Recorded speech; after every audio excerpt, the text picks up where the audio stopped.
The idea today is to get them thinking about the depth of the issues, underlying the headlines. This issue is about systemic change, and no one organisation can do that. And so what's really important is to allow the different combinations of effort and assets and willingness to come together and start to deliver. Hopefully we can start that today.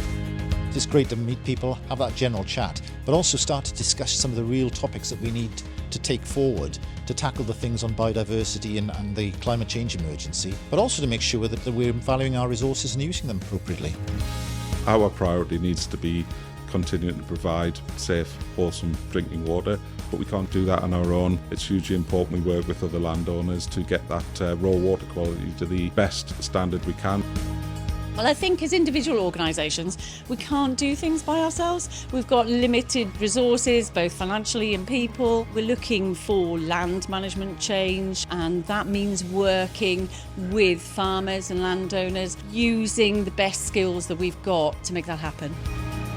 A big piece of work that I've been involved in recently has been the biodiversity deep dive that the Minister mentioned in her keynote speech. A big part of that has been collaborative working. It's been having those discussions with a range of stakeholders about how we collectively can work together to tackle the range of problems that we see.